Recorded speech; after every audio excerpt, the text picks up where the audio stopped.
اعوذ باللہ من الشیطان الرجیم بسم اللہ الرحمن الرحیم۔ رسول اللہ صلی اللہ علیہ وسلم نے ارشاد فرمایا،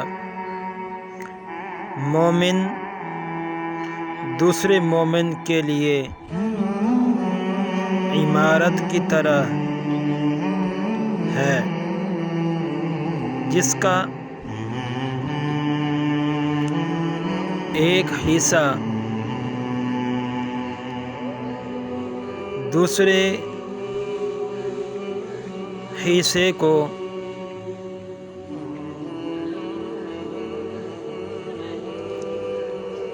مضبوط کرتا ہے۔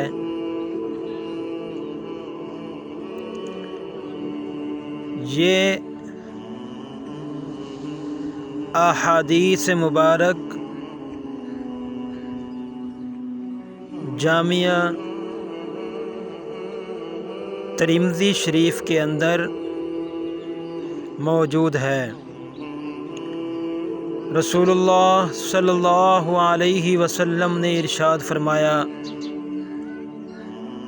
جو مسلمان مرد نماز اور ذکر کے لیے مسجد میں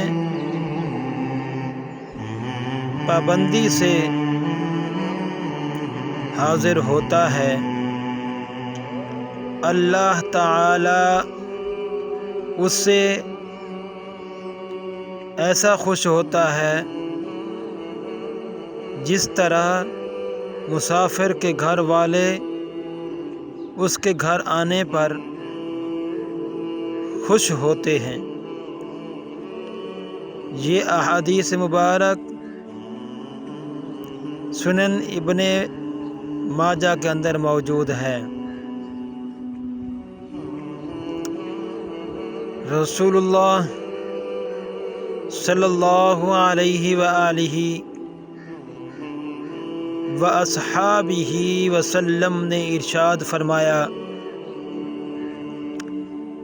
رات کو سونے سے پہلے آیت الکرسی پڑھنے والے کے لیے اللہ ایک محافظ فرشتہ مقرر فرما دیتا ہے، اور رات بھر اس کی برائی بھلا سے تکلیف نہیں پہنچا سکتا۔ یہ احادیث مبارک بخاری حدیث کے اندر موجود ہے۔ بصرہ کے دو بیٹے عبداللہ اور عطیہ رضی اللہ تعالی عنہما بیان کرتے ہیں کہ رسول اللہ صلی اللہ علیہ وسلم ہمارے ہاں تشریف لائے تو ہم نے آپ کی خدمت میں مکھن اور کھجور پیش کی۔ رسول اللہ صلی اللہ علیہ وسلم نے فرمایا،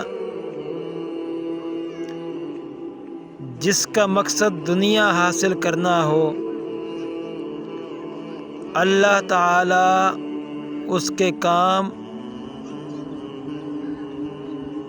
بکھیر دیتا ہے اور محتاجی کو اس کے آنکھوں کے سامنے کر دیتا ہے، اور اسے دنیا سے صرف اتنا ہی ملتا ہے جتنا اس کے مقدر میں لکھ دیا جا چکا ہے، اور جس کا مقصود آیات ہو تو اللہ تعالیٰ اس کے معاملات کو ٹھیک کر دے گا، اس کے دل کو بے نیازی عطا کرے گا اور دنیا اس کے پاس ذلیل ہو کر آتی ہے۔ حضرت انس بن مالک رضی اللہ تعالی عنہ بیان کرتے ہیں کہ ایک بوڑھا آدمی آیا، وہ نبی کریم صلی اللہ علیہ وسلم سے ملنا چاہتا تھا۔ لوگوں نے اسے راستے دینے میں دیر کی تو آپ نبی کریم صلی اللہ علیہ وسلم نے فرمایا، وہ شخص ہم میں سے نہیں جو ہمارے چھوٹوں پر مہربانی نہ کرے اور ہمارے بڑوں کی عزت نہ کرے۔ یہ احادیث مبارک سنن ترمذی شریف کے اندر موجود ہے۔